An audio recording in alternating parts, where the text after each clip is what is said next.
All right, so before we start actually talking about the contents of the first book, I do have to say my first exposure to the series was actually the anime, and I had seen both first and second season by the time I started reading the books. And at this point, I've actually read all 26 books in the mainline series. I'm going to try to analyze the books one by one and not let my knowledge of future events color my opinion of each book. And I will definitely keep spoilers from future books out, but my opinion might be slightly different than someone who's only experienced the first book or the anime or manga itself. So, that out of the way, the first book starts off with a really terrible person. We don't know his name, but we do know that he's been a shut-in for 20 years and is a worthless waste of human flesh. And that leads him to skipping his parents' funeral and getting him thrown out of the house. But in a last, let's say, selfless act, instinct, or whatever, he ends up getting hit by a truck and reincarnated.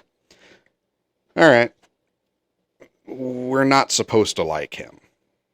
I mean, he's obviously been set up to be a character that you don't like. And throughout the first book, the author doesn't really make an effort to change that. Because of the bullying and the rather extreme events of his first year of high school, he has what you would call arrested development. He's basically frozen at the age of 14 or 15, unable to grow beyond that. The attacks really did break his mind, and once you're shut in, you spend 20 years as a 15-year-old, it's really almost impossible to change yourself without some kind of major intervention. And in this case, that's provided by dying. Kind of the most major intervention you can ever have. And of course, he's lucky enough to be reincarnated in the process. So we have this kid now in the new world who he has knowledge of an advanced civilization and knowledge of how he thinks adults behave, but he's never actually been one. Like I said, he is arrested development. He's stuck as a traumatized 15-year-old, and he uses that knowledge to manipulate people. Like I said, the author really isn't trying to get you to like the guy. He's just telling you a story about him.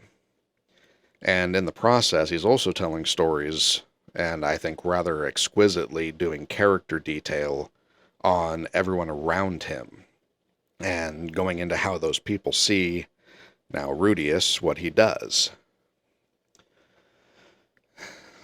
The extra chapter at the end with his mother, as well as the brief couple of pages from her point of view during the whole affair scene, is one really good example of something Refugin likes to do, where he'll show you all of the events from Rudius's perspective, and then he'll switch to another character that was there and give you a lot of detail and a lot more depth about them. Did the same thing with Paul, the first time Rudy came home after defending Sylphie, and we had, maybe 5 or 6 pages after that from Paul's perspective, where he recounts his own childhood and the things that he'd had growing up, and really regrets the things that he did. And it helps show these people in a very realistic and human way. And, this is a little bit of foreshadowing, but that's one of the things that made me really love this series was there are no perfect people in his story. They're all just people with flaws and, good characteristics, but he never shies away from the things that make us human. And yeah, it's definitely dancing on a line at some points when you think about the age mentally that he is, because you really can't tell if he's, an arrested development 15-year-old or a 34-year-old, or, by the time he's 7 and shipped off to be a tutor, his total mental age is actually 41, but that's years of experience, not his actual mental age. Like I said, his arrested development. He's basically 15, and a lot of the things that he's doing as the child Rudius is him actually learning things and going through things that he never had a chance to in his previous life. So he gets to learn how to actually be a decent human. Of course, he still does terrible things, and we get his inner monologue that's goes places it probably shouldn't, about, molding young Sylphie to be his perfect wife, and his obsession with Roxy's underwear. But like I said, he doesn't shy away from making characters despicable.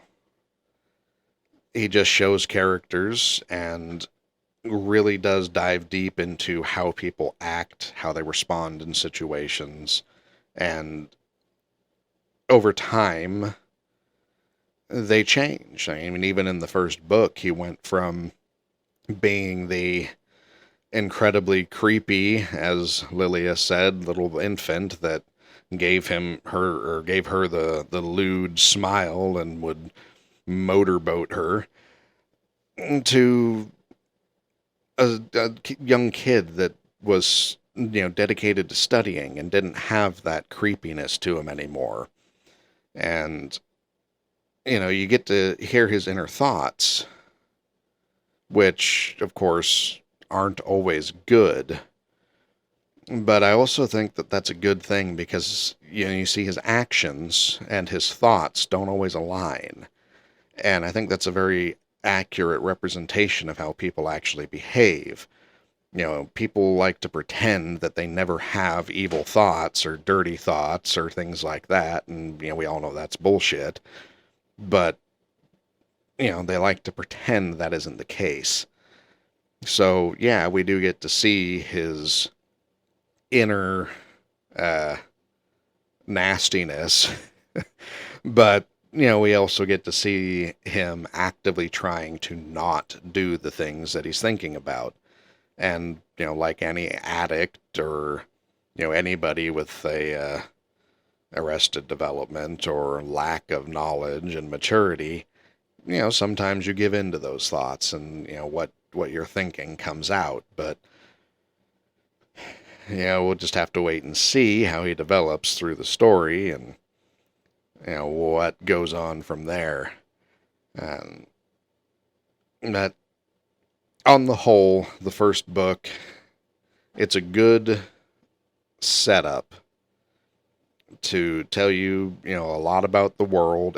The first book is a lot of world building, really going into some detail about magic systems and locations in the country, where they are and how the continent is laid out.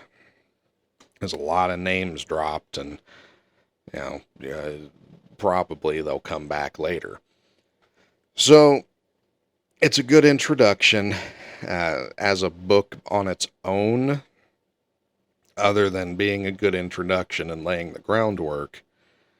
It isn't the best storytelling, or rather isn't the best story. The storytelling is great, but the story, if you only read the first book, you would probably hate the series. And if you read it and didn't know that there was more to come, and it just ended with, right before he was shipped off, you might just think it was some terrible series, but uh, it is a very good introduction to the world, and moving straight into book two really helps. So I hope you will join me and listen to the follow-up book as I read through them, and I hope you will come to love the series as I did. Anyway, that's all I've got.